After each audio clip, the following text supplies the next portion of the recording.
let's bring in lawyer and Arise News analyst Frank Tietie. Great to see you. Thank you, my pleasure. Well, when you hear the President of the Senate, Senator Akpabio, say the lawmakers, we're not elected to be wearing boxing gloves and box the executive.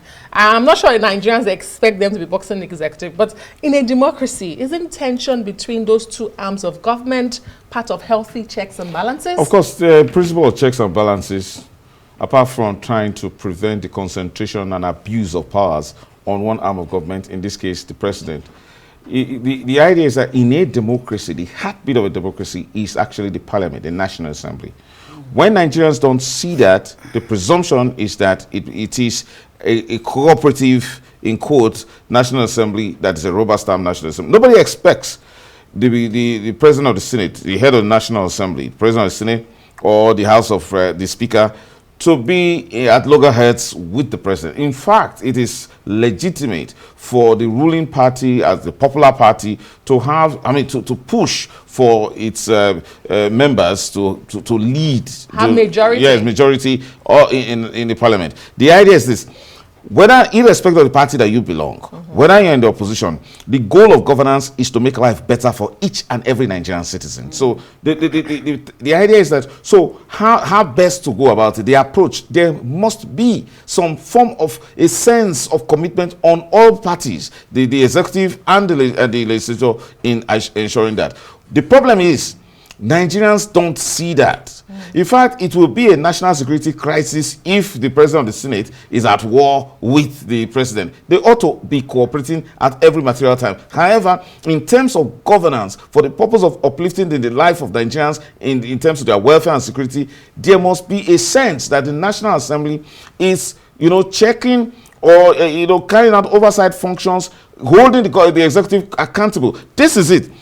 The National Assembly, the powers of the National Assembly has expressed under Section 88. That is, for every agency, for every money that the National Assembly appropriates, for every agency that collects its money, the National Assembly has the powers to investigate, to summon, to ask questions, to question such individuals and such agencies. Now, if Nigeria is in this state of affairs, in terms of insecurity, in terms of, suffering and hardship, one expects that the National Assembly at every material time, particularly at committee levels, should be holding ministers, heads of departments, and director generals accountable every time. So that should have been the business in exercise of its powers under Section 88.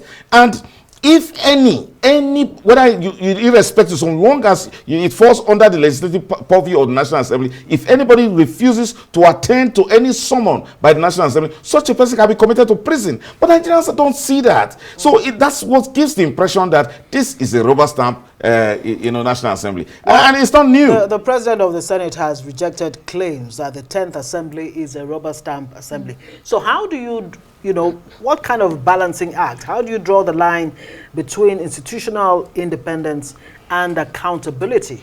See, when the unwritten rule is to please the president, when it seems as if those immense powers given the National Assembly under Section 88 and 89 to investigate anybody, to deal with any issue that has that's of interest to it or that touches on even an individual Nigerian. When Nigerians don't see that, they now begin to say, look, the president becomes the unwritten rule. However, there is also what we call in Nigerian political parlance as cabal, the deep state, as if who seem to have even higher interests, who go beyond even influencing the president, who actually hold the interest.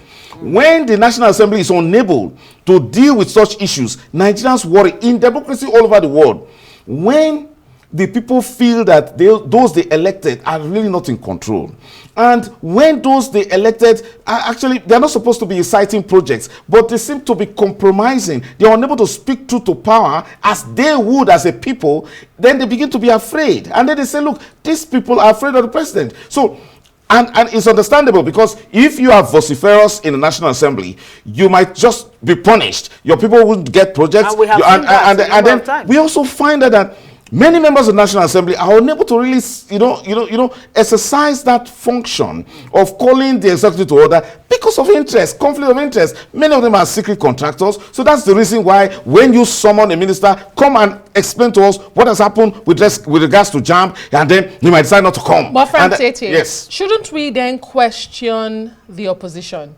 I mean, we've seen parliaments across the world, and we've seen how viable and boisterous, as you put it, the opposition can be. From South Africa to the UK, we see how opposition parties in the parliament hold the ruling parties to ground. But here, we have an opposition, we don't even know sometimes what party they really belong to. In the Senate, for instance, we are 4 members. Last time we checked, we have 4 members from the APC having a super majority, meaning they don't need anybody to pass any law. Yes, the truth is this. Because politics is driven by very base motives, in the sense that which are more self-centered, and it's a problem.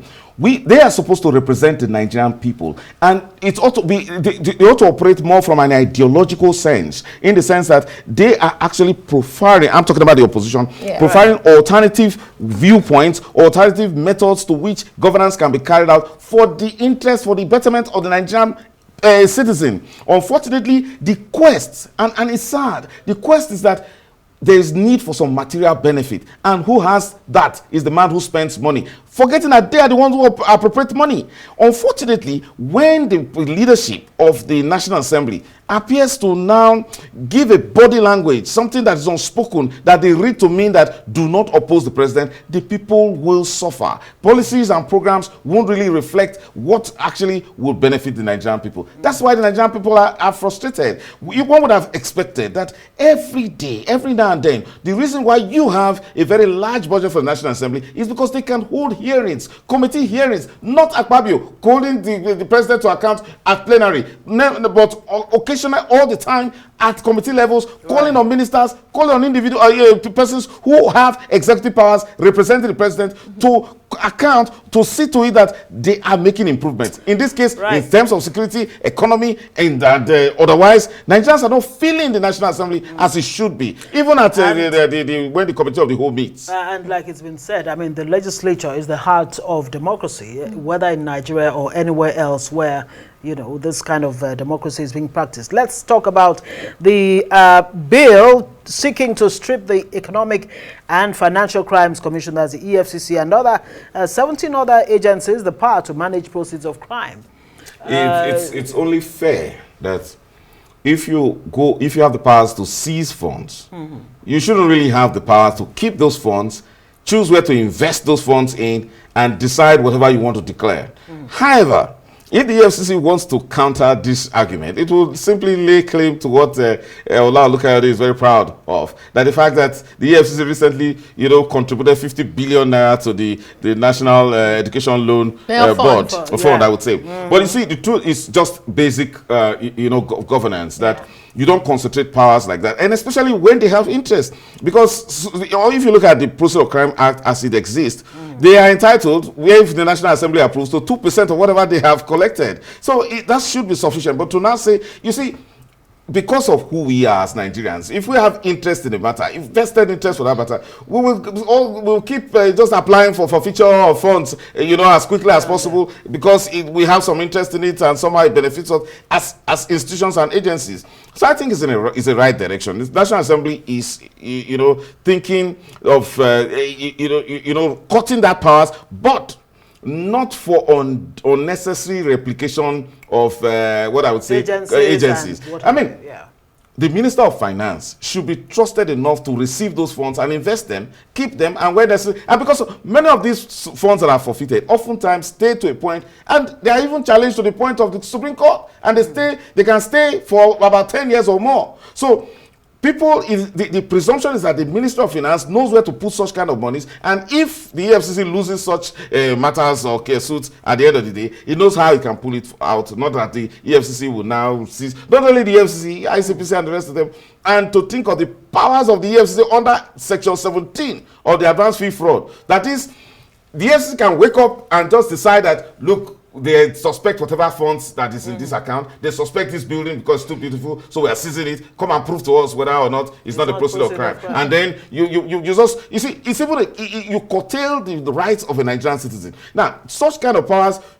being exercised by an agency should not allow the agencies to enjoy the proceeds of whatever it is getting. You know, so it's something that I think that should be done. I actually thought you were going to say to prevent relooting of the proceeds of crime. You don't want to go there. The reason is this. The reason is this. Those are matters of fact. Yeah. We've seen, you see, matters of fact in the sense that they are, I would say that there are exceptions to the rule. And we've seen them. Unfortunately, we have cases of looting several times in the EFCC, but that shouldn't be the norm. Yeah. Yes. We've even seen international organizations who give conditions for returning those looted funds because they've been re-looted. But I wanted to ask you as we wrap up, isn't this an indictment on these anti-corruption agencies that are already struggling? Because you raised the issue of trust.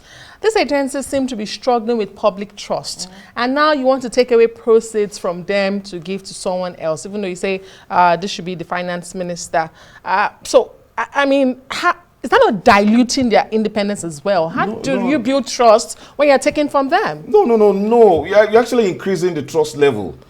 You see, you're reducing conflict of interest. You're saying, look, don't seize money just because you're interested and you'll be a beneficiary. Don't seize that. Seize money because it's in the interest of the greater Nigerian public, not for the sake of the EFCC. If the EFCC is going to benefit 2% from the monies that are seized, it shouldn't keep such monies. It should hand such monies to be kept by another independent party or even by the government, not necessarily independent. However, what we're saying is this.